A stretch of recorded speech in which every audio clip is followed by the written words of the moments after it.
La visión es un órgano sumamente importante y hay que solamente imaginar por momentos que nos quedemos sin ver. Hoy vamos a estar hablando de oftalmología actual y algo más, que es un título que hemos puesto para que ustedes puedan hacer todo tipo de preguntas, sobre todo esas inquietudes que nos llegan día a día. ¿Qué debo hacer? ¿Me acerco a la pantalla? ¿No me acerco? ¿Tengo picor en los ojos? ¿Tengo unas arañitas que se mueven en los ojos? Me mandaron unas gotas, un colirio, no sé cómo aplicarlo, me lo debo aplicar en los dos ojos, ¿cuántas gotitas son? ¿Qué pasó si tengo un traumatismo? ¿Qué pasa con las legañas? ¿Qué pasa con la descamación de los ojos? ¿Qué es eso de cataratas? ¿Qué enfermedades se heredan? ¿Por qué es importante que ustedes acudan a la consulta con el especialista médico que hacen medicina de consulta y también hacen cirugía? Esta realmente es una especialidad única y para ello hemos invitado a el doctor Tomás Ricardo Heredia Fonseca. Tomás, tuve la oportunidad de compartir con él hace 38 años, recién graduados de médico. Somos de la Universidad de Carabobo, en Venezuela, y luego él se especializó en oftalmología en el Hospital Carlos Arvelo de Caracas, haciendo posteriormente en mi ciudad natal, en Sao Paulo, Brasil, la especialización en córnea y segmento anterior en el Instituto Tadeo Civinta, en Sao Paulo, Brasil. Y actualmente el doctor, además de ser titular, por supuesto, de la Sociedad de Oftalmología Venezolana, es su presidente de la Sociedad Venezolana de Oftalmología, y también ha sido fundador y con los cargos, por supuesto, de directivo del Instituto de Docencia de Oftalmología en Valencia y del Instituto Oftalmológico de Láser, también en Valencia, y de otras organizaciones. Claro, Ricardo, claro. bienvenido, querido amigo. Muchas gracias, Espero Miquel. responder en términos bien sencillos a nuestros oyentes las preguntas y podemos comenzar por lo que tú quieras. Vamos a comenzar hablando de lo que es la oftalmología, la rama de la medicina que se encarga del estudio del ojo integralmente. Porque el problema que tenemos con el ojo, que todo el mundo piensa que es una bolita solamente que está incluida en la órbita ocular, realmente tiene y tenemos ya muchísimas especialidades que estudian el ojo integralmente. Por eso era que yo decía la parte de superficie ocular, que es la parte que está más externa, que se expone al aire, o vamos a decir, a cualquiera, a estar de frente a todo el paciente, a todos los humanos. Tenemos las cejas, las pestañas, los párpados, la conjuntiva, todo lo que está alrededor es parte de la superficie ocular, ¿ok? Después viene la córnea, que es una membrana transparente y que de alto poder refractivo en el ojo, que está de frente exactamente, y es lo que da. Nosotros no lo vemos, solamente sentimos un brillo, o vemos el brillo de la luz en la córnea, pero sabemos que existe porque cuando los pacientes se ponen el lente de contacto, se lo van a colocar sobre la córnea. Como te dije, no se ve, pero la córnea es altamente refractiva, y además de eso es la primera, vamos a decir, la primera que recibe todos los traumas, sean por clavos, por vidrio, por cuerpos extraños, por pequeñas partículas, toda esa cantidad de cosas, ¿ok? Siguiendo hacia adentro del ojo, tenemos una parte que se llama cámara anterior, que es la cámara donde está el humor acuoso, que lo hemos oído muchas veces hablando. Inmediatamente por detrás el iris, que lo conocemos, que es lo que le da color a los ojos. La mayoría de nosotros la tenemos de color oscuro. Los pacientes europeos y norteamericanos y los australianos tienen el iris de color azul o verde o azul grisáceo. En el centro la pupila, que es la niña de los ojos, lo que todo el mundo llama la niña de los ojos, que lo vemos y lo conocemos, lo reconocemos cuando se abre en la oscuridad y se cierra en la luz. Esa es la pupila. Y por detrás de la pupila está el cristalino, que es un aparato, o vamos a decir, un órgano altamente refractivo junto con la córnea, que se encarga de hacer lo que nosotros llamamos el zoom del ojo. Es la acomodación del ojo. El cristalino acomoda para que el paciente pueda ver de lejos, pueda ver de cerca al mismo tiempo. ¿Okay? Entonces el cristalino es importantísimo junto con la córnea porque son los más refractivos que tiene el ojo, los órganos más refractivos que tiene el ojo, y es más importante aún porque al opacificarse el cristalino, sucede la catarata. La gente no sabe exactamente o no tiene idea de lo que realmente es la catarata, y la catarata no es más que la opacidad del cristalino, sea por traumatismo, por enfermedades de base, como por ejemplo la diabetes mellitus, o trastornos del colágeno, como la artritis reumatoidea, como la dermaclerosis, o simplemente por cuestiones etarias, por la mayoría de edad. Todos los pacientes por encima de los 60 años tienen el cristalino esclerótico, que significa que se va opacificando hasta que llega a la opacificación total, y es la catarata. ¿Okay? ¿Y cómo se da el paciente cuenta? Esa es una de las preguntas que nos han hecho aquí desde Estados Unidos sobre las cataratas, y también nos han preguntado por el glaucoma, pero vámonos con las cataratas. Ya que estamos en ello, ¿cómo yo, paciente, me doy cuenta que la afección es OS? Eso me lo vas a decir tú como oftalmólogo. Ok, el paciente nota, generalmente, como te estoy diciendo, a partir de los 55, 60 años de edad, era un paciente que veía muy bien, y de pronto nota que comienza a perder visión, y sobre todo que comienza a ver como una nube, como si estuviera viendo a través de un vidrio esmerilado, a través de la llovizna, a través del humo. Es como una especie de, y exactamente llega el paciente y lo primero que dice: doctor, no estoy viendo bien por este ojo, pero por este ojo estoy viendo como una nube. Esa nube se me atraviesa. Y te hablo de que la posibilidad de que sea un ojo bueno y el otro no, es que generalmente son asimétricas. Aparecen pero en un porcentaje altísimo, por encima del 80%, en ambos ojos, pero siempre se desarrollan asimétricamente. Es decir, siempre un ojo va tomando la delantera en cuanto a la visión, a la mala visión se refiere. Que yo como pediatra debo recordarles que también existen las cataratas congénitas, pero eso es tema aparte que vamos a tocar, la parte de oftalmología de los ojos de los niños con una especialista, oftalmólogo especializada en niños. Entonces, una vez, sí, oftalmólogo pediatra. Entonces, una vez que se le hace el diagnóstico al paciente, ¿eso pudo haberse prevenido o la edad nos juega lo que nos juega? Sí o sí, no, lo vamos a tener. La catarata no es prevenible, ni es curable con tratamiento médico. Definitivamente la catarata, que no sale con gotitas. No sale con gotas. Ahí voy con otra pregunta. Yo estoy admirada y siempre digo, ojalá que mis cataratas lleguen, pero ya muy avanzada la edad, cuando ya no me importe nada.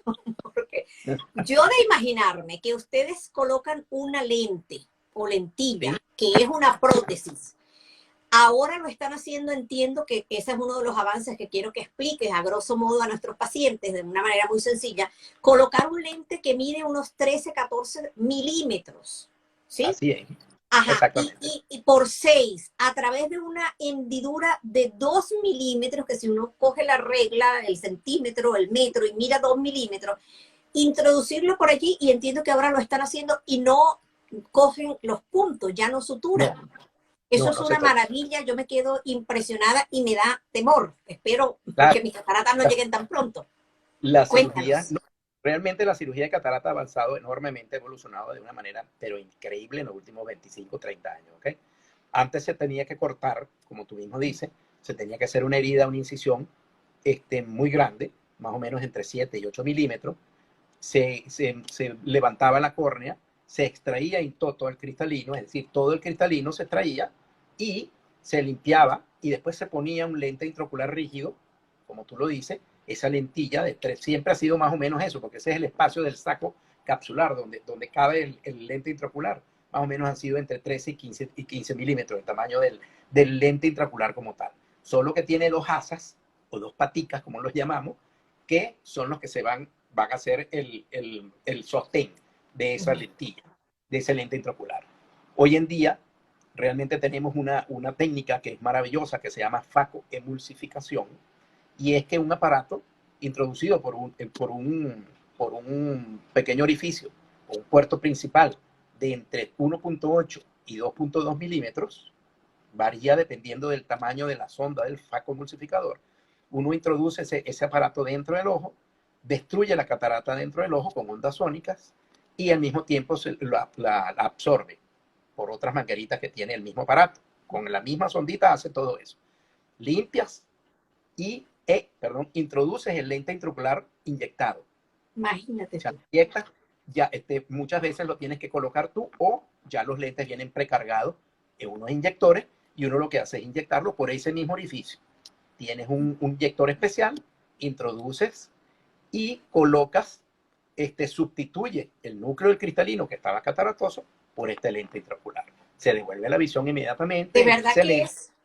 esto Sí, entraría dentro de uno de los avances, considero, más importantes, sobre todo por el título que pusimos de oftalmología actual y algo más. Yo recuerdo que mi madre fue intervenida quirúrgicamente, primero de un ojo y luego de otro, y esa señora sufrió y padeció hemorragias, que si el puntito se le va, que si no se le va. Y es tan importante esto y acudir al oftalmólogo, que ya nos vas a decir la diferencia entre oftalmólogo y optometrista, o claro, los técnicos que son maravillosos, pero cada quien en lo suyo, que están así es. en las ópticas, ¿sí? Y que muchas veces cuando yo le digo a las madres el punto de vista pediátrico, porque le digo, señora, nosotros lo vemos cuando el nene nace en el hospital para descartar el glaucoma congénito, como ya les dije, y otros tumores que pueden tener los niños, que las cataratas congénitas también, que se pueden dar, o sea, opacidad del cristalino. Pero después, entre los 4 y los 6, o entre los 2, los 4 y los 6, y a los 12 años, su niño debe ir al oftalmólogo pediatra. De esas edades nos vas a hablar después de los adultos. Y les Claro, explico por qué. Porque tengo incluso el caso de una colega especializada en otra área que me contó su anécdota. Su niñita de 5 años, una vez iban caminando y ven un letrero, y cuando la mamá le dice, estoy viendo esto y esto, y la niña le dice, no mamá, ahí lo que hay es esto. Y es cuando se da cuenta de que la niña no está viendo lo que ella ve. Y cuando se van al oftalmólogo, resulta que la niña tenía tremenda alteración. Y claro, cuando tú dices, pero es que la niña me decía que veía bien. Si tú naces con un defecto en los ojitos, esa es tu visión. Y tú dices, así veo yo, que cuando te así es. la corrigen es cuando te das cuenta, a pesar de la corta edad, de que tú no estabas viendo nada. Y es tan importante porque fíjate que las estadísticas de la Organización Mundial de la Salud hablan de más de 2.200, 2.500, no sé cuántos millones que habrán aumentado ya, de personas con algún tipo de discapacidad visual. Pero lo comento, lo traigo a colación, porque la mitad de estas personas han quedado ciegas por afecciones visuales evitables. Y Así es. lo que yo me encantaría que salieran todos ustedes de aquí directo para su oftalmólogo de confianza. Y antes de que cambiemos el tema de las cataratas, cuando tú estás haciendo el posgrado, yo sé que uno escoge los mejores hospitales y hacemos ciencia, y no es por hablar de los médicos, porque yo soy médico y ya son casi 40 años que tenemos nosotros dos en esto. Pero, ¿cómo escojo yo el mejor? Porque no es lo mismo un oftalmólogo, como hablaba con el doctor Riquel sobre las fimosectomías, que toda operación es riesgosa. No es lo mismo uno que haya operado 30 cataratas en un mes, ¿sí? En Ajá, un equipo, a uno que a lo mejor tiene 30 cataratas en 4 o 5 añitos. ¿Cómo así es. escoge uno? ¿Cómo sabe uno quién de ustedes es el mejorcito? Porque yo quiero ir con el mejor. Fíjate una cosa, nosotros los oftalmólogos nos hemos separado de las grandes clínicas, de los grandes hospitales. Generalmente los oftalmólogos en todas partes del mundo hacemos unidades que pueden estar cerca o al frente o en el mismo hospital, pero en unidades separadas totalmente de lo que realmente es el ambiente hospitalario como tal. Tan es así que nosotros, una de las cosas que hacemos es la señalización de que las unidades oftalmológicas quirúrgicas deben estar separadas absoluta y totalmente de todas las unidades quirúrgicas de cualquier hospital. No es lo mismo que tú vayas a operar un ojo a que tú vayas a operar un hueso, que vayas a Claro. operar una fractura, que vayas a operar una cesárea. Entonces, ¿qué es lo que hicimos en el mundo? Eso no es solamente en Venezuela. En el mundo nosotros nos especializamos en unidades quirúrgicas que al mismo tiempo también tienen unidades de consulta, unidades de tecnología, unidades de diagnóstico. Eso es lo que tú deberías buscar, pues, tratar de buscar Un unidades, equipo. ¿okay? Un equipo oftalmológico que englobe todo eso, ¿ok? Nosotros, como tú mismo lo dijiste, en IDOCA, Instituto Docente de Oftalmología de Carabobo, aquí en Valencia, y en el Instituto Oftalmológico de Láser nos subespecializamos y tenemos el área de láser es en uno y el área de cirugía intraocular es en el otro. El área de Vale. láser, cuando hablamos de láser, hablamos generalmente de las cirugías de láser que se hacen para pacientes que tienen miopías, hipermetropía y astigmatismo. que eso es una cirugía refractiva. Y nosotros tenemos un láser aparte, inclusive del área que nosotros tenemos para cirugía intraocular.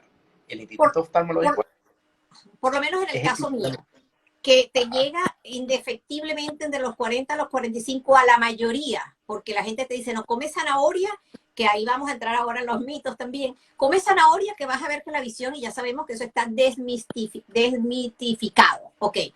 Y te llega la presbicia, que es que empiezas a dejar de ver porque tienes 45 años, porque estás llegando a los 50, entonces ya no ves igual y uno sale corriendo, ya no hace falta que tú nos invites, sino que salimos corriendo, doctor, que no veo bien.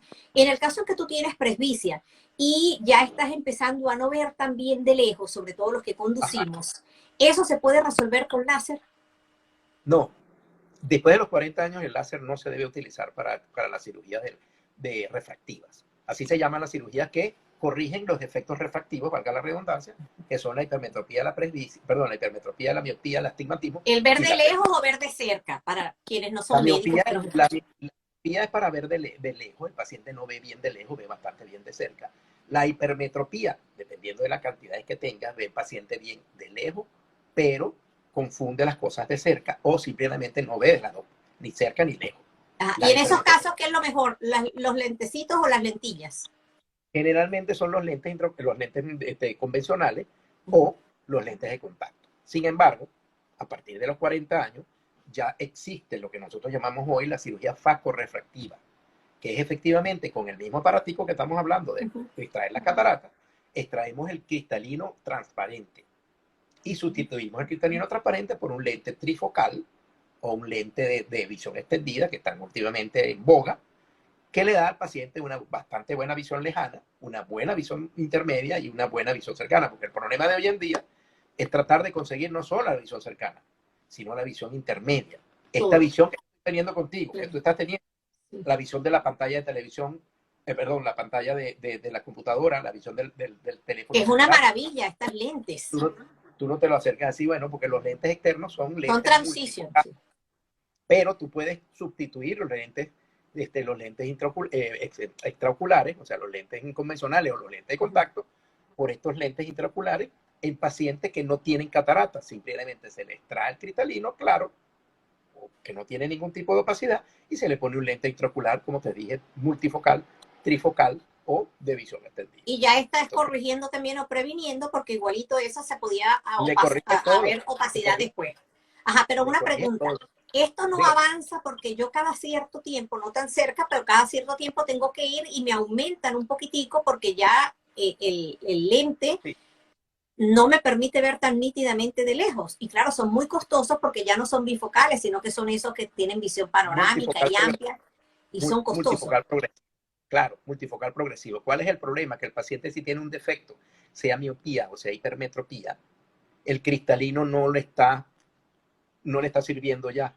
Entonces, ese defecto refractivo que tuvo como hipermetropía sigue no aumentando, sino que el cristalino no tiene la capacidad de equilibrar esa hipermetropía y tienes que equilibrarlo con los lentes convencionales. Y la presbicia crece con la edad, que si le ponemos un lente intraocular al paciente, se le calcula para de allí en adelante toda la vida. Tú no tienes que cambiar ese lente intraocular otra vez. Para nada. Lo máximo que pudiera hacer es que ese paciente para cerca a los 8, 9, 10 años desmejoró un poco, simplemente, y lo que se hace es ponerle una lentilla de una dioptría solamente para que vea de cerca. Ah, pues muy bien. Yo quisiera que comentaras algo porque hay una afección que es la afección del nervio óptico, que es la principal causa de ceguera en el mundo, ¿sí? Que es el glaucoma, que ya lo habías mencionado. ¿Cómo prevenir el glaucoma? ¿Se puede prevenir? Ya dijimos que hay congénito, pero ¿se puede prevenir cuando aparece? ¿Por qué debo yo acudir al médico? Las gotas, que eso es una tortura. Háblanos, ¿qué hay de nuevo? Fíjate, prevenir como tal no se puede prevenir. Lo que se debe hacer es diagnosticarse tempranamente. ¿Cómo sientes tú? Y hay muchos pacientes que están conscientes de eso y te llega, mire, mi papá y mi mamá tuvieron glaucoma. Tienen una gran carga hereditaria sin lugar a dudas. Tienen una gran carga hereditaria. ¿Sí? Entonces, tienes que ir a un oftalmólogo. Ahí entonces entra el problema del optometrista y del oftalmólogo. Nosotros respetamos, yo particularmente soy uno de los que respeta muchísimo a los optometristas porque tienen dentro de la oftalmología tienen su espacio, Tu tienen un campo. espacio. Su espacio debe estar restringido a colocar los lentes que el oftalmólogo indique o hacer ¿cómo se llama? Perdón, la prueba de lentes de contacto, que también lo hacen muy bien. Pero lo que no debe abrogarse un optometrista es los, lo que hace un oftalmólogo. O sea, tú no puedes, tú no Que no son deberías. médicos, son Los técnicos optometristas se llaman, en España estudiados, se llaman optometristas. especializados y que con mucho valor, pero no son médicos, ni pueden No, operar, ni nada, pueden diagnosticar, sí, pero no. optómetras, les dicen en España, en México, le dicen optometristas, le decimos nosotros en Venezuela, deben estudiar por lo menos 3 años en un colegio de optometría, inclusive hay técnicos universitarios de optometría, Y pero, enfermeras especializadas también. sí, pero lastimosamente no pueden hacer el acto médico, y el acto médico incluye no solamente la toma de la agudeza visual, sino la toma de la presión ocular, y además de eso, el fondo del ojo, que es un examen especial donde nosotros vamos a ver el nervio óptico, como lo has dicho, la retina, los vasos de la retina, y ellos no tienen la capacidad de comprender cuando un nervio óptico se está echando a perder o cuando un Porque nervio no lo han óptico no. estudiado simplemente. Fíjate, Tomás, No, es un acto esta médico, acto médico, es es un tan acto médico. impresionante que yo he tenido madres, a mí me llegan los niñitos, pero generalmente es la consulta, ¿sabes? Como es como un triaje. Entonces llegan los niñitos porque tienen fiebre, porque tienen tos. Muy raro el que va por un control de niños sanos, como se dice en Venezuela. Y sin embargo, cuando yo veo al niñito o algo, le pregunto, señora, ¿lo has llevado al oftalmólogo? No, es que yo tengo gafas y no sé cuánto y tengo tal cosa, y yo lo llevo al optometrista en la óptica donde me dice, señora, no. No, bueno, es que me lo ve la enfermera. Le dije, señora, esa es medicina del siglo pasado. Lo tiene que Claro, ver el oftalmólogo, le tiene que, si hay que dilatar, dilata, pero lo tiene que ver el oftalmólogo, les vuelvo a repetir. Lo vemos cuando nacen en el hospital antes de dárselo a ustedes las madres, antes de egresar, y por regla, tenga o no tenga antecedentes o no tenga, le diga a usted que ve bien, o la profesora en el cole le diga, mira, que lo veo, que pestañea mucho, que cualquier cosita, lo que sea, por prevención deben ir a los 4, 6 añitos y a los 12 años deben ir los niños al oftalmólogo. Chequeo con el oftalmólogo preferiblemente pediátrico, porque aunque tú sepas mucho, Ricardo, que eres oftalmólogo general de ojo, no es lo mismo el ojo del niño que el ojo del adulto, en muchos sentidos. ¿Correcto? claro, claro, no, estamos de acuerdo. Yo también, yo no tengo problemas en ver niños, pero realmente sí, se escapa de las manos porque tiene alguna patología oftalmopediátrica, nosotros le indicamos que vaya con un oftalmopediatra. Estás el caso, como estás hablando, de cataratas congénitas, de tumores que aparecen, estrabismos. Yo particularmente no soy especialista en estrabismo, y el estrabismo es algo que lo tiene que manejar el oftalmopediatra. Pues. Entonces, sí, sin lugar a duda. Es importantísimo, y una de las partes más importantes aquí es la buena, el buen feedback Rapport. que tenga, las madres de los niños con las maestras o los maestros de los jovencitos, de los niñitos. Porque son ellos los primeros que se van a dar cuenta que el paciente, el jovencito, el niño, no está viendo bien. Sea porque Claro. no veo bien de lejos y me estoy poniendo adelante, o porque realmente, como dices tú, parpadea mucho. Y no solamente eso, sino otras alteraciones que pudieran estar que ameritan de ser un fondo de ojo, porque me dicen, no, es que la enfermera me lo puso a leer. Le dije, mire, madre, esas tablas yo ni siquiera me las aprendí cuando estudiaba, y mira que me gradué hace mucho tiempo, porque me parecía absurdo, no se hacen bien, no se llena el requisito como cuando fueron estudiadas y lanzadas para utilizarlas. Claro, Entonces, por favor, acudan. Y ya que estamos en esto, para no volver a tocar el tema, recuerden, y ya no lo dices tú, que después de cierta edad debemos ir todos los años, máxime si tenemos alguna patología, y ustedes son los que nos dicen cuándo acudir, ¿vale? Entonces vamos realmente a pasar. los niños sobre todo, que tienen ya, que a los 6 años o a los 7 años, cuando su edad escolar, comienzan a utilizar lentes, definitivamente tienen que ir anualmente. ¿Por qué? Porque en el desarrollo el niño va aumentando la patología, sea miopía o sea hipermetropía, sobre todo la miopía. Y hoy en día, y te adelanto antes de eso, acaba de salir ahorita un estudio bien interesante de Fukuyama en el Japón, donde tomaron una pequeña muestra de 26,000 niños, y estudiaron sus costumbres de utilizar las tablets o las computadoras. Y se ha visto que aparentemente, por cuestiones de que el paciente aprieta mucho los ojos, que abre mucho los ojos para ver, aparentemente están dando resultados de miopías inducidas por la utilización excesiva de las computadoras y de las tablets, sobre todo las tablets, que no sé si ustedes han visto, tú lo debes haber visto, ¿no? En los centros comerciales, los niñitos en un coche y los muchachitos ya con una tableta, utilizándola a los 2 años, al año y medio. Que es terrible y no se recomienda, que son las nuevas niñeras que tenemos, que está invitado el doctor Guillermo Stern para que hablemos de las nuevas niñeras en pediatría, que son eso. Y entonces tú ves la posición totalmente anómala, totalmente no anatómica, y entonces luego llegan que tiene tortícolis, que le duele el cuello, doctora, será una meningitis, y por ahí nos vamos. Ahora en junio me invitó la Sociedad Venezolana de Puericultura y Pediatría, a la cual también pertenezco en Venezuela, para hablar de sol y piel.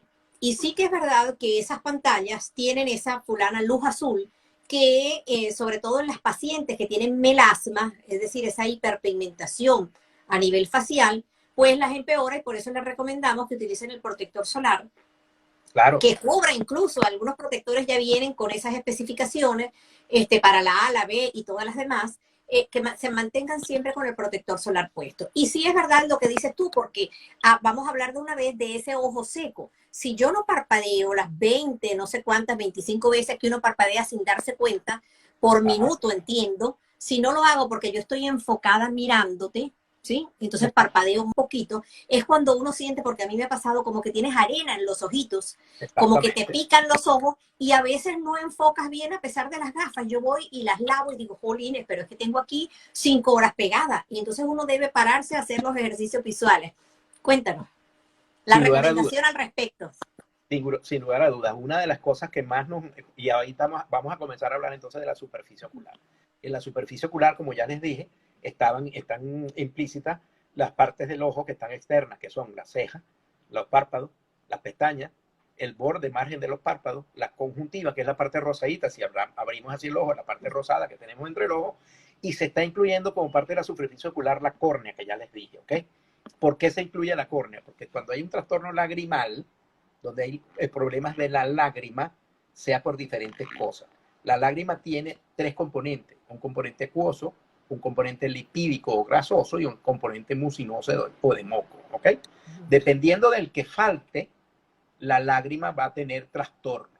O se evapora muy rápido o simplemente comienzan a salir a los pacientes unas cositas aquí que se ven como unos moquitos, valga la redundancia, unas pequeñas legañas que tienen allí, blanquitas, que realmente son depósitos, no es más que depósitos mucosos, porque está excedida la parte mucosa y las otras dos están anormales. Que no es como, perdona el inciso, no es como dice la mamá, doctora, tiene tanto moco en la garganta que se le está saliendo por los ojos. Así te llegan diciendo. Entonces le digo, mire señora, anatómicamente ese conducto y esa comunicación yo no la conozco. ¿Y qué deben hacer los pacientes? Entonces, ¿cuál es el problema que tenemos allí? O sea, el problema de la lágrima es mucho más complejo de lo que la gente piensa. No, que yo lo que tengo es ojos secos y me pongo lágrimas artificiales. Y no es verdad. Porque lo más importante aquí, lo más importante es diagnosticar la causa del ojo seco. Eso es lo más importante. La causa del ojo seco. Seco. Y una de las más, la causa del ojo seco, uno dice, bueno, la causa del ojo seco es la falta de la lágrima. Y no es verdad. Porque tú puedes tener una buena cantidad de lágrimas, pero una mala calidad de la lágrima. Entonces, dependiendo de lo que sea, si es por ausencia lagrimal o por poca cantidad o por calidad de la lágrima, todo eso depende. Entonces, es donde entra, como les estoy diciendo, la parte de la superficie ocular, porque en el borde de los párpados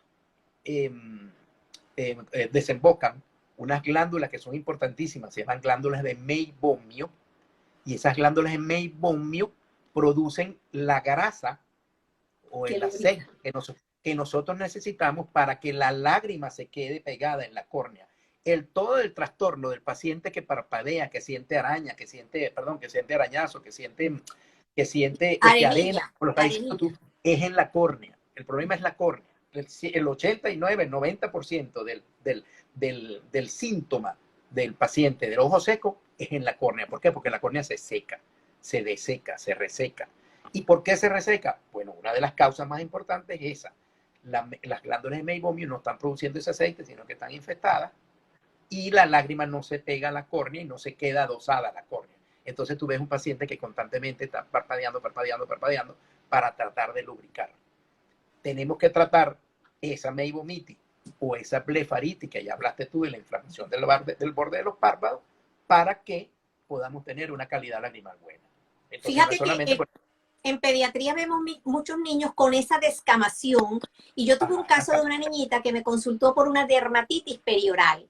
Esos niños que por la saliva o por algunos que con dermatitis atópica o que son alérgicos, tienen ese componente atópico. Entonces la niña hizo una erupción y al médico que fue le mandó corticoides periorales. Y los corticoides periorales están contraindicados en las dermatitis periorales, que es un vídeo que les voy a montar próximamente y lo pueden ver en el canal de Piel a Piel en YouTube, al cual les invito a que se suscriban. Entonces, hizo la dermatitis perioral, que sabemos que también puede ser periocular. No mejoró con el tratamiento después de haberle quitado los corticoides en crema, que no se deben utilizar bajo ningún concepto, aunque usted vea que en las primeras de cambio el paciente mejora. No mejoró y entonces le dije, mira hija, tú te vas a ir y te vas a buscar al oftalmólogo, que te vea. Regresó, doctor, el oftalmólogo me dijo que para qué lo mandó.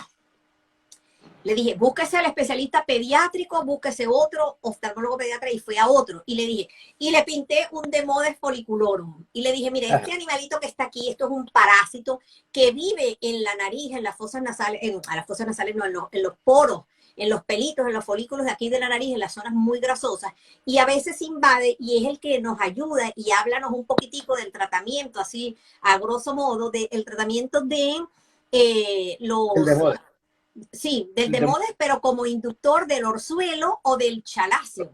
Y entonces están empeñados en muchas veces en que el tratamiento tiene que ser con corticoides y con antibióticos y pasan meses maltratándose cuando el tratamiento debería ser otro. Pero tú eres el especialista, cuéntanos. Claro, claro. Vuelvo a incluir en la parte de superficie ocular, ¿ok? Existen dos tipos principalmente, hay varias, pero principalmente los dos tipos de blefaritis que existen. Una blefaritis seborreica. Es decir, inflamación del párpado. Exactamente. En la base de las pestañas se produce una costricas o una caspa. La gente dice una caspa que produce grandes pruritos, mucha piquiña, y el paciente está constantemente con el borde del ojo rojo. Inflamado. Puede estar acompañado o no de una rosácea, pero generalmente en las blefaritis seborreica el paciente tú lo descubres porque ves que tienen descamaciones de la piel a nivel de la parte central facial. Exactamente en la parte superior de la ceja, y en la misma ceja tienen también la caspa. El paciente te tiene que preguntar si tiene caspa, si el paciente te va a decir generalmente que sí tiene caspa, ¿ok? Esa es la blefaritis seborreica. La blefaritis seborreica en el ojo generalmente está producida por las mismas bacterias que tienes en el ojo, como que viven de manera simbiótica, tipo estreptococos, estafilococos, ¿ok? Es fácilmente tratable, con calor, tienes que ponerte de antibióticos, tienes que hacerle una limpieza con unas ciertas toallitas, etcétera, etcétera. Pero viene la segunda parte, que es el Demodex folliculorum. El Demodex, como dices tú misma, es un ácaro que se pone exactamente en la base de las pestañas. Un parásito. Mucho. Es un parásito que se confunde mucho con la misma costra de la seborrea, pero no mejora con nada, a no ser, que es lo que estamos utilizando en los últimos tiempos, el aceite de árbol de té. El aceite de árbol de té, tú lo compras, el aceite completo, o sea, en frasco, y tienes que preparar una dilución, porque si lo pones solo, te lo pones, la irritación es terrible. Y el paciente queda con unas quemaduras en la pestaña, perdón, en la conjuntiva o en la córnea. O sea que no se automediquen, vayan al oftalmólogo. No, claro, entonces tienes que hacer una solución preparada con el aceite de árbol de té y de verdad que da unos buenos resultados enormes. Antes se utilizaba, te estoy hablando de hace cuando nosotros comenzamos a hacer oftalmología, se utilizaba el óxido amarillo de mercurio. Muy, muy irritante, pero la pomada de óxido amarillo de mercurio, que todavía se consigue. Aquí en España y en otros países se consigue la ivermectina específica de producto oftalmológico, que es maravilloso. O en ocasiones lo utilizamos tomado, ellos nos lo devuelven, mire, prescríbale allí como si fuese una escabiosis con unos resultados excelentísimos. Pero eso tiene que ir de la mano del dermatólogo pediatra y del oftalmólogo pediatra. Esa es exactamente la idea de la oftalmología. La oftalmología, por eso les digo a los pacientes y a mis pacientes y a mis alumnos que no es el ojo solamente. El problema es que todo el mundo lo confunde que el ojo solo es el único. No, es una cosa multisistémica. Y el ojo seco es multisistémico, porque muchas veces los pacientes que están premenopáusicas o menopáusicas disminuyen enormemente, se les seca absolutamente todo, incluyendo el ojo. Entonces, es un trastorno hormonal y eso tiene que ser tratado por un ginecólogo especialista en hormonas. O algunos medicamentos como la tretinoína, el ácido retinoico, como la isotretinoína, que toman para el tratamiento del acné, que seca todo, incluyendo las lágrimas, la saliva seca todo. Y en el caso de esos niños que tienen orzuelos a repetición o chalacio a repetición, ¿cuál es la diferencia entre uno y otro? ¿Y cuál es la recomendación así casera para regalarle de Navidad a nuestros oyentes y seguidores para hacerte unas preguntas? Fíjate, que ya he dicho aquí. La diferencia entre el orzuelo y el chalación es muy fácil. La inflamación no infecciosa es el chalacio y la inflamación infecciosa es el orzuelo. Por eso que el orzuelo duele, el chalación no duele. ¿Ok? Entonces, es la obstrucción de una glándula, que puede ser la glándula de meibomio, que es la mayoría, el 80%, o las glándulas secretoras de lágrimas, que son las 6, que las conocemos desde hace mucho tiempo, que se obstruyen por una infección 100% producida por mano-ojo. Viene de la mano, se toca el pene, ojo, vulva, caca, salir del baño sin lavarse y nos vamos aquí, se rascan, se masturban y en fin, y luego las manitos a los ojos. Mano, ojo, exactamente, sin lugar a dudas, es así. Eso de que vino y brincó la bacteria y cayó en el ojo, no, sí. Eso es mano, ojo. O los niñitos en la nariz y luego se rascan y se lo sacan de aquí a allí, sí. Cualquiera de las tres cosas. Entonces ya sabemos que el chalacio es no infeccioso, es la inflamación de una glándula de meibomio no infecciosa. Se hincha, se obstruye, se hincha y todo, pero no está infeccioso. Y lo tratamos caseramente con calor. Generalmente con calor. Entonces yo le digo a mis pacientes que el calor tiene que ser un calor seco, preferible antes de una toallita húmeda y demás, que hace un chorro de agua, etcétera. Yo le digo con un pañuelo, con la plancha de su casa, la plancha con la que plancha, el hierro con lo que plancha, calienten el pañuelo y se lo ponen sobre la lesión. ¿Ok? Y eso debe venir acompañado de unas gotas con antibióticos y antiinflamatorios y una pomada en la noche. Con eso realmente mejoran muchísimo. Pero cuando son a repetición, generalmente van acompañados de un trastorno refractivo. Un pacientico que no ve bien, que está en el colegio, está constantemente haciéndose así, porque no está viendo bien o porque tiene alguna patología de base, como por ejemplo el trastorno del que te dije, yo te comenté, que era el queratocono, que es una lesión de la córnea, y que el paciente se da mucho en los ojos, se frota mucho, porque además las conjuntivitis alérgicas también están acompañadas y vienen acompañadas de todas estas lesiones obstructivas infecciosas, porque el paciente se rasca mucho, porque en cualquier momento agarra cualquier cosa y se rasca o se pasa, se hacen así, sin darse cuenta. Hay varias preguntas, Ricardo. Una pregunta que te quería hacer. Cuando a mí me mandan gotas para los ojos, ¿debo echarme 1, 2, 3, 4, 5 en cada ojo o una es suficiente y la segunda gota lava la primera? Más que suficiente, más nada. Si ustedes quieren, con una gota es más que suficiente de lo que sea. ¿Qué es lo que les recomiendo? ¿Y el tiempo para aplicarla va a depender de la medicina, del medicamento? ¿Cómo el tiempo? O sea, ¿cada cuánto? ¿Cada 6, cada 8, cada 12? No, eso depende de cuál sea el medicamento. Si un medicamento antiglaucomatoso generalmente es 2 veces al día o 1 vez al día, no más que eso. Si es un antibiótico, y dependiendo de la patología que tengas, si tienes una patología donde debes ponerte cada 2 horas, cada 3 horas, cada 4 horas, pues el médico te lo dirá, el oftalmólogo te lo dirá. Pero la idea es que es una sola gota. Y yo le digo a mis pacientes, para hacer no un ahorro, sino para que hagan mucho más efecto, es que cuando se pongan la gota, se instilen la gota, se hagan así, se tapen con el dedo los 2 orificios de excreción de la lágrima.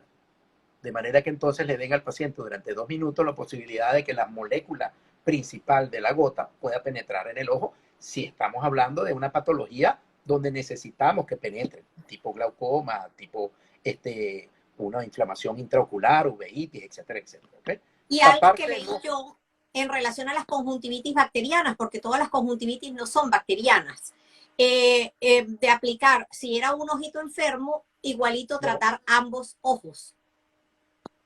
Aunque en el otro tú no estés viendo en ese momento, porque es que la cercanía, el niñito y demás, eso es lícito. Generalmente las conjuntivitis son bilaterales, es decir, son los 2 ojos. Pero cuando tú ves un ojo rojo unilateral, que el paciente tiene el ojito pequeñito, tiene más o menos 3, 4, 5 días con el mismo ojo rojo y no mejora con el tratamiento, piensa en otra cosa. Piensa que hay una inflamación intraocular que se llama uveitis, o hay una inflamación de la córnea, o hay un trastorno en la córnea de ese ojo. Entonces, no toda inflamación es bilateral y no toda conjuntivitis. Preguntaban desde Estados Unidos qué es el glaucoma y cómo prevenirlo. Eso ya lo respondimos, que no tiene prevención, sino acudiendo al médico para detectarlo tempranamente y tratarlo. Una cosa importante que no hemos dicho, Raquel, ¿qué es el glaucoma? El glaucoma es la presión elevada de los ojos a cualquier nivel que le haga daño al nervio óptico. ¿Por qué ahora se le está poniendo? Antes decía uno, es la presión elevada de los ojos, simplemente, pero no es así. Es la presión elevada de los ojos que le esté haciendo daño al nervio óptico, de manera que tú puedes tener, y eso ha aumentado bastante porque se ha estudiado muchísimo, el glaucoma de presión normal. Generalmente lo sufren las damas en una proporción de 5-1, 5 mujeres por cada hombre. Y es el glaucoma que aún teniendo las cifras máximas aceptadas en la Organización Mundial de la Salud, son 20 milímetros de mercurio. Hasta 21 podemos hacerlo. La Panamericana de Oftalmología la modificó hasta 21 milímetros de mercurio. Fíjate que yo conozco casos de jóvenes que han quedado ciegos completamente, repentinamente, por un glaucoma que o no se lo diagnosticaron o fue confundido con alguna otra cosa, porque como dices tú, es la afección que más daña el nervio óptico y es la principal causa de ceguera en el mundo. De ahí la importancia de acudir. Nos saludan desde Estados Unidos, dice Aleja Bene. Hola doctora, soy la mamá de Lucas. Un saludo, está muy guapa, wow, muchísimas gracias. Preguntan también desde Miami, ¿cómo afecta pasar muchas horas frente a una pantalla de ordenador por trabajo? ¿Algún consejo para mitigar los daños? Claro, el consejo principal es primero ir al oftalmólogo para ver si realmente tiene algún defecto refractivo. En ese caso, además de ir al oftalmólogo, lo principal en los casos de cansancio ocular, que yo les decía que hace un rato hablamos de eso, del síndrome del usuario de pantallas, fatiga visual, era el parpadear con más frecuencia y el hacer descansos o reposo y alejarse del libro, porque no solamente las pantallas, no solamente serían los móviles, las tablets, sino también los libros. Hay personas que se ponen a leer y entonces esa fatiga ocular viene. Y lo otro es descansar cada 45 minutos viendo lejos, porque como decía el doctor, ya se están describiendo en trabajos que se hicieron, creo que dijo en Japón, que se han detectado vicios de refracción, es decir, que los niñitos están perdiendo la visión, tienen vicios de refracción por estar todo el tiempo metidos en la pantalla. Y lo otro entonces también, que les diría yo como recomendación, mientras logramos la comunicación de nuevo con el doctor, son el mantener la pantalla en la parte superior del dispositivo. Hay que acomodarlo para que quede más bien bajo, de manera que si yo miro así hacia abajo, como estoy haciendo ahora, mirar hacia abajo porque el borde del equipo está aquí y no aquí arriba, no hago esto, mi párpado superior está cubriendo un poco el ojo, con lo cual la humectación y con unas buenas lágrimas, que no tengamos alteración de las lágrimas, como dijo él, defectos en la composición de la lágrima, puede ayudar porque va a lubricar. Entonces, parpadear, descansar, estirar la vista, así como estiramos, porque recuerden que hay un músculo que es el músculo ciliar, que es el que nos ayuda a acomodar. Entonces ese músculo se cansa como cualquier músculo, entonces el hecho de que nosotros cambiemos la visual, la longitud de lo que nosotros estemos enfocando, asomarse por la ventana, mirar de lejos, dar una vueltecita que ayuda para todo, nos va a mejorar la visión. Y bueno, los que les decía, y la distancia prudente, que sea más o menos como estoy yo aquí, ustedes pongan su brazo y más o menos unos 40, 50 centímetros es lo que se recomienda de distancia. ¿Cómo se puede perder la visión cercana en el lapso de un año? ¿Cómo es eso posible? Preguntan. A partir de los 40 años, por supuesto que se pierde, sin lugar a duda. Sin lugar a duda, el paciente después de los 40 años, es más, tengo pacientes, muchos pacientes, más que todo mujeres, que impresionaron y llegaron a mi consultorio diciendo que cumplieron 40 años hoy y al día siguiente amanecieron viendo mal de cerca. Y existe. La cabergolina, el Dostinex, ¿puede incrementar la presión intraocular? Hay ciertos determinados medicamentos que aumentan la presión ocular, sobre todo las benzodiazepinas, cuando el paciente tiene la patología de base, o tiene el glaucoma como tal, o simplemente debuta con la ingesta de un medicamento de eso. Pero esto generalmente sucede en los glaucomas de ángulo estrecho. ¿Por qué son de ángulo estrecho? Bueno, porque el iris está muy cerca de la córnea. Y cuando son de ángulo abierto es porque el iris está alejado de la córnea. Entonces, eso es vamos a decir que es una expresión muy científica, pero existen dos tipos de glaucoma. Ese glaucoma de ángulo abierto y el glaucoma de ángulo cerrado. Los pacientes con glaucoma de ángulo cerrado tienen que con mucho cuidado tomar medicamentos.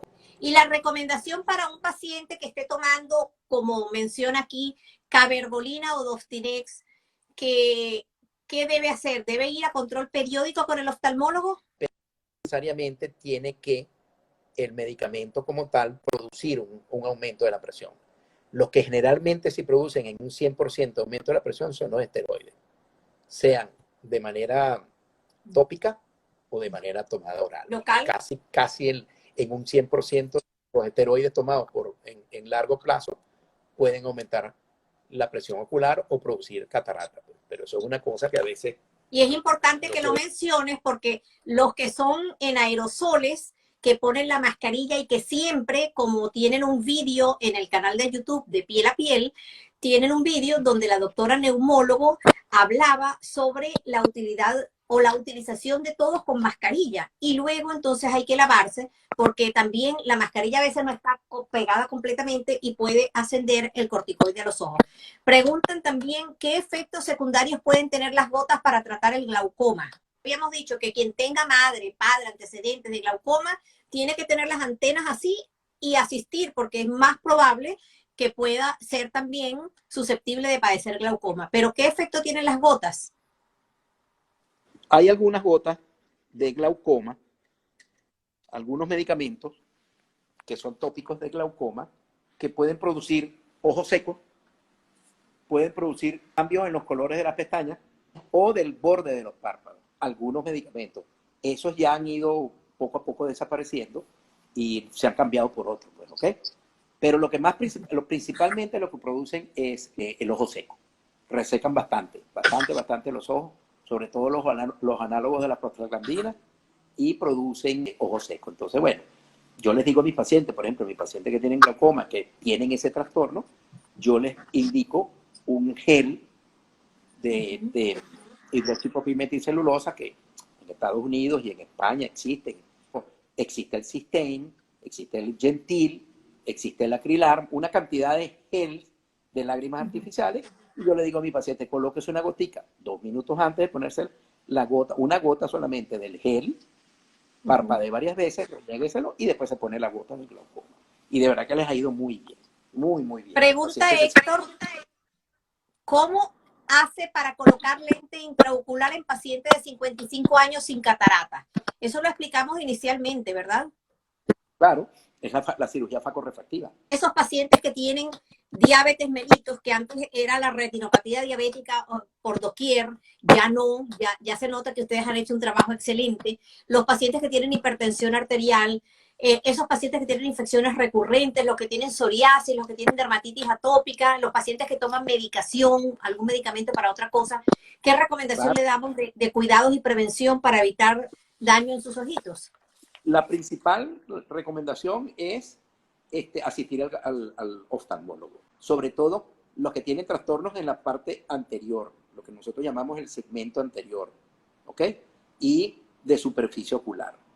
Esos pacientes que tienen ese tipo de problemas, con ojos secos, con trastornos palpebrales, con problemas de mucho prurito, de ojos rojos constantes, de párpados rojos constantemente, tenemos que entonces decirle al paciente que asista a un especialista en segmento anterior o córnea.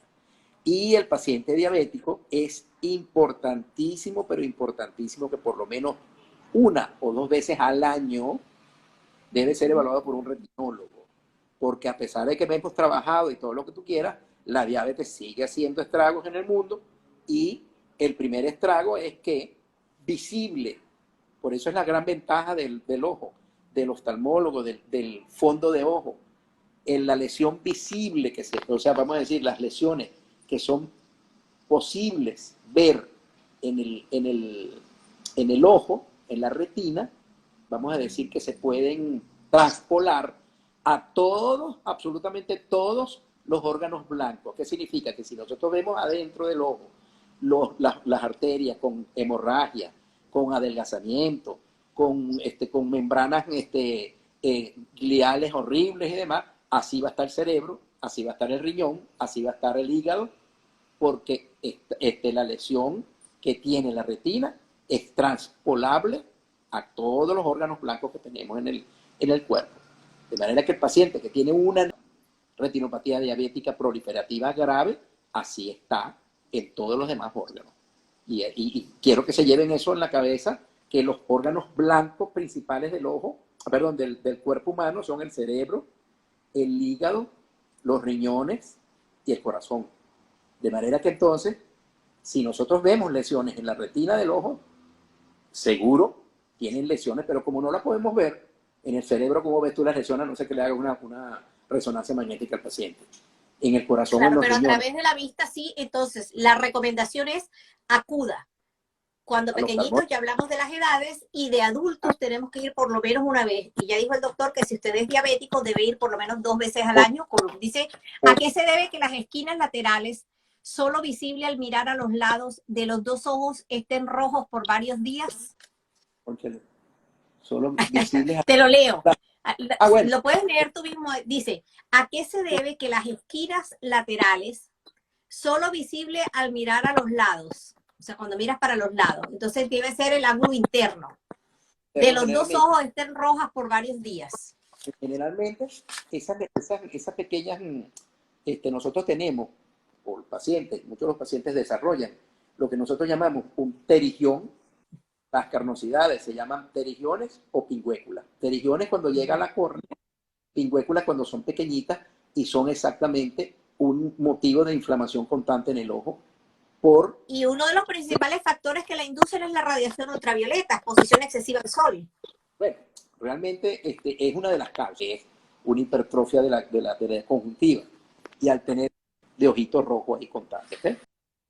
Vemos es que con una lágrima artificial o con algún vasoconstrictor, pero que sea medido perfectamente por el médico oftalmólogo. No pueden utilizar, y eso es una de las cosas que también quiero que se lleven de aquí, no deben utilizar de manera indiscriminada los llamados, mal llamados colirios, que son los vasoconstrictores. Lo que hace es producir, es como una droga, pues. Mientras más vasoconstrictoras de ojos rojos utilice, es peor. Es un círculo vicioso, pues. Lo que llama la y gente. El agua de manzanilla tan famosa de las abuelas, que se lo echan con agua de manzanilla, con los grumitos y con todo.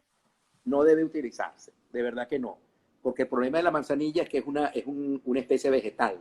Y las especies vegetales pueden mantener, aunque las hayas hervido, pueden tener hongo. Y lo peor que puede haber es un hongo en el ojo. Eso es la peor cosa que puede haber. ¿Qué pueden hacerse? Bueno, hagan compresas externas. Si quieren utilizar algo, yo les mando a mis pacientes que sean compresas con agua helada. Agua helada porque alivia bastante. Una última pregunta. ¿Hay ejercicios que podemos hacer para corregir o mejorar nuestra visión de lejos y de cerca? No, verdaderamente no. Se lo digo de entrada que no. No hay ejercicios de ningún tipo. Nada, simplemente. Hay doctoras influencers, entre comillas, que aparecen por allí y si haces así, subes, miras y eso, fortaleces el ojito. Eso no. Es verdad, es mentira. Lo que sí puedes hacer en pacientes que tienen trastornos de función ocular, acomodación de función muscular de los ojos externos, es decir, las funciones externas musculares, por ejemplo, estrabismos mínimos o exoforia o endoforia, sí se mandan a hacer unos ejercicios especiales. Los oftalmopediatras les mandan a hacer ejercicios especiales de ortoforismo, así se llama, con unos aparaticos especiales y toda la cosa, sí, utilizan, pero en niños, en adultos no nada, no podemos hacer nada. Sí, porque cuando tuvimos la primera falla de origen, estábamos hablando del síndrome del usuario de las pantallas, ¿sabes? De la fatiga, de la visión.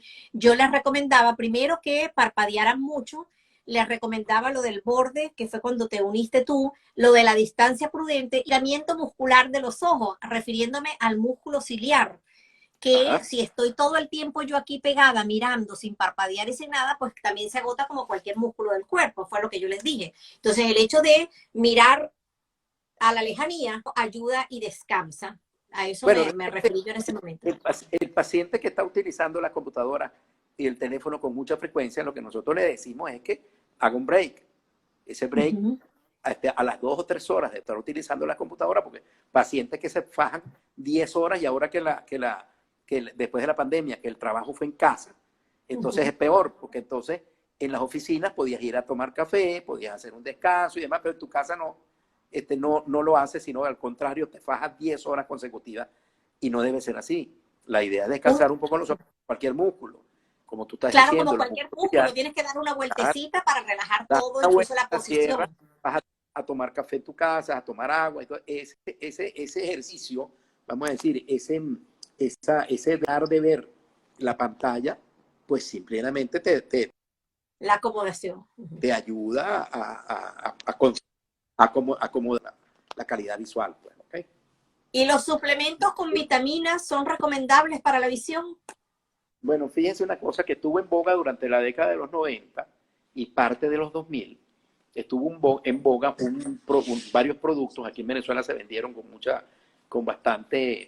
en bastante cantidades, pero no demostrado que tuvieran el selenio, los medicamentos que tienen selenio, o sea, los multivitamínicos que tienen selenio y zinc, que decían que ayudaban muchísimo a evitar una patología que se ve con mucha frecuencia, que es la degeneración macular relacionada con la edad, antes mal llamada degeneración macular senil.